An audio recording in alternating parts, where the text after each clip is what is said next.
Madagascar, the fourth biggest island in the world, with over 30 million people, a former French colony, and one of the poorest countries in the world. With Peaceboat, we celebrated the new year here, with people from all over the world, music, and one man who dedicated his life to this island. Let's dive into Madagascar.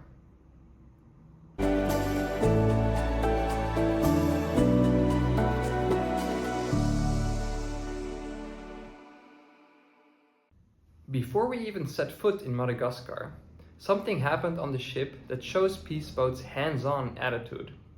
They organized a packing session where passengers could help sort and pack different goods that have been donated and collected by Peaceboat before this journey even started. These would be handed over to local organizations in Madagascar directly at the port. It's one of the things that makes this voyage different from a regular cruise. The ship doesn't just pass through places, it tries to leave something behind and build a relationship with the community. And the person who gave that context a human face was Jose, the founder of the NGO Agua de Coco. He has lived and worked in Madagascar for decades. His philosophy stuck with me.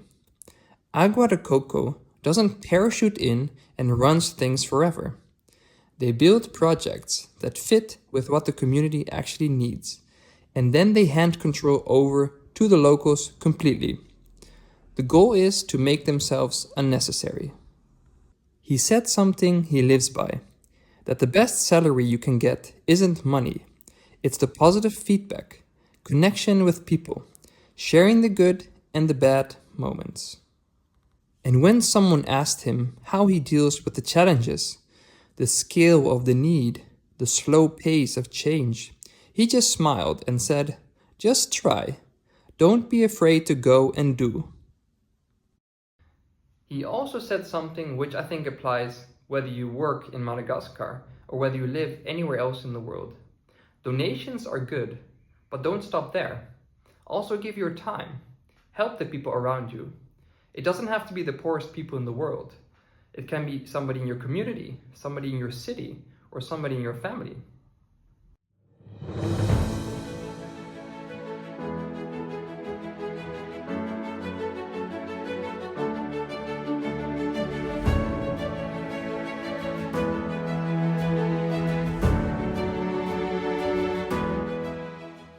So we arrived.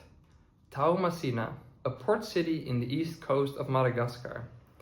The locals I spoke to there said the economy was getting worse. The Malagasy ariary was decreasing in value. And yet, the people were not defeated.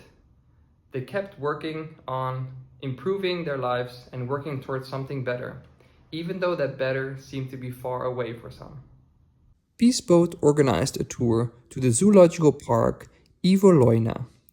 Lemurs, chameleons, snakes, it's interesting to see, but I felt bad for the animals being in cages. Luckily, there were also monkeys living free that you could see in the trees around us. One really famous thing about Madagascar is the baobab tree. 6 of the 8 or 9 species of this tree can only be found on Madagascar. These trees can get up to 1,000 years old and have a very unique shape with a thick trunk and only some leaves and branches on the top. These could be seen on the other side of the island from where we were, so it would require a flight. And Peaceboat did offer these as a tour, but I didn't go because I thought it was too expensive. Getting to the zoological park, though, was its own adventure. The roads to the park are dirt tracks, and somewhere along the way, one of our vans got a flat tire, which meant the whole convoy stopped. And right there, on a muddy road in Madagascar, we waited for the tire to be fixed so we could keep going.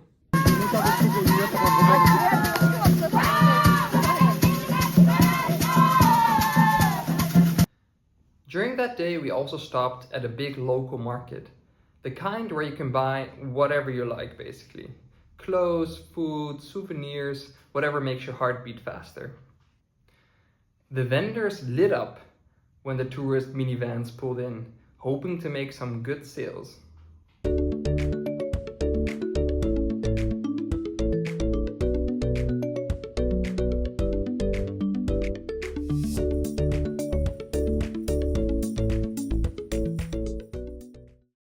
And on the beach, this was cool.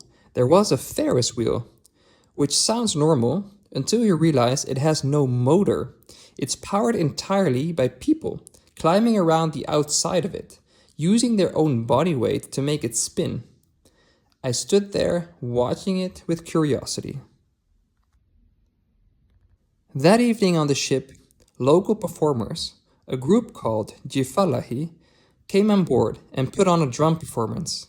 Percussion, dance, energy that filled the whole space. It felt like the island sending us off properly. And Jose, the NGO founder that I mentioned earlier, organized a little pre-New Year's Eve party for us in a local bar. We got around partly in these chariot-style rides connected to bicycles. Basically, a local taxi system. Practical, human-powered, and honestly, pretty fun.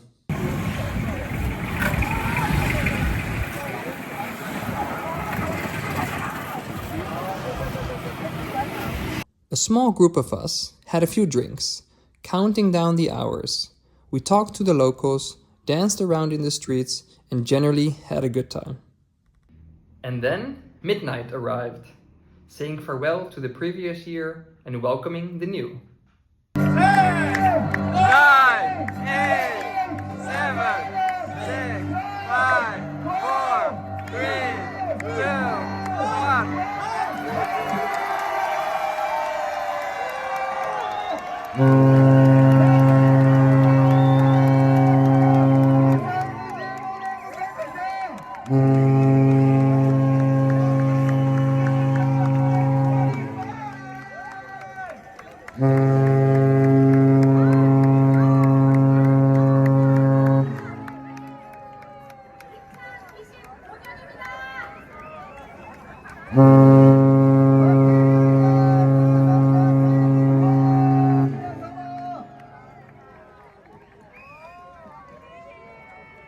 There even were some fireworks coming from the mainland somewhere in Madagascar that we could see from the ship.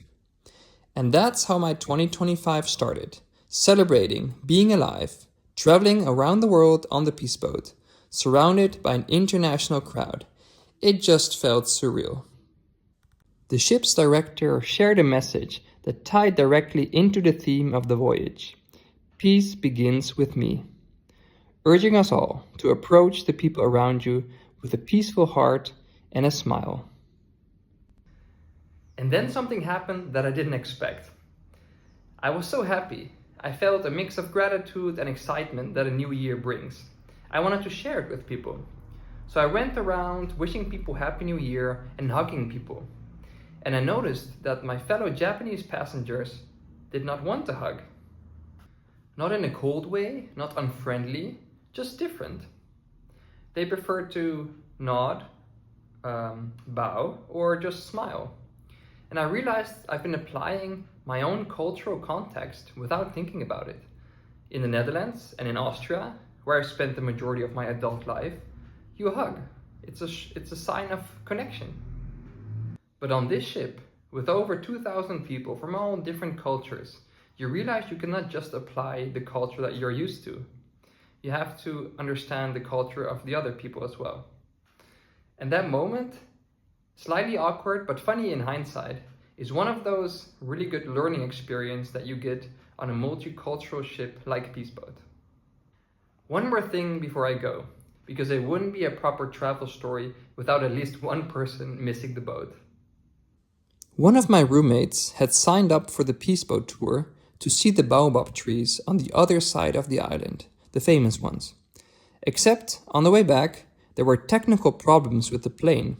They couldn't fly out in time, and the ship departed without them. Peace Boat assured everyone they would be reunited with the voyage at a later port. And that was my Madagascar story. On to the next stop, because we always keep moving. I'll see you in South Africa. Keep following your curiosity.